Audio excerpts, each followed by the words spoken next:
The events that led to the Battle of Mogadishu really started months prior to our arrival. When we got there, we didn't really think it was going to be anything of significance. Very quickly we realized that that wasn't the case. We were pretty sure that the target, which was Mohammed Farah ID, was no longer in Somalia. We had shifted our focus more to his executive staff, and because we had shut down their communications so effectively, they had to have a face-to-face meeting. Therefore, it was a target of opportunity for us. We launched that assault force on October 3rd. We could already see tires burning in the city, which is a good sign that they know you're coming. When the helicopter came to a hover, the dust from the rotors was just blinding. We got off the helicopter, moved into our section of the building. The raid itself went really, really well. It wasn't until we began to leave the target that things started to get a little off plan. One of our Rangers fell out of a helicopter from about 90 feet. It required our air assets to stay on target long enough for one of those gunners to get lucky, and we lost a helicopter.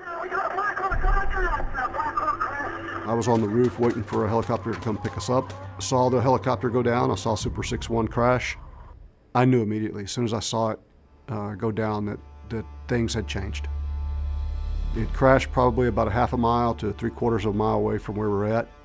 As we began to fight and run and shoot and climb through that city to get to that crash site, that 3/4 of a mile in combat can be an eternity.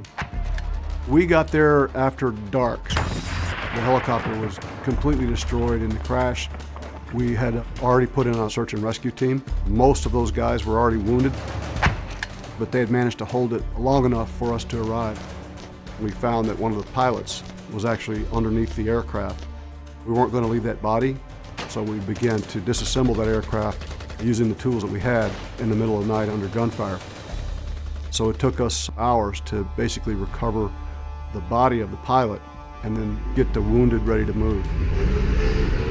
We left as the sun was coming up. A relief column came in.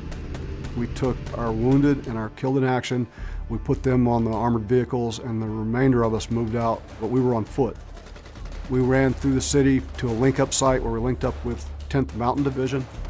We moved about another mile or so with elements of 10th Mountain. That distance is known as the Mogadishu Mile. When we got to the Pakistani stadium, we looked and we realized that just how big the operation had become. When you're an assault team working in a small element, you're really only focused on your 1 or 2 meters of the ground on that battlefield, so you don't really see the place it was going to take in history.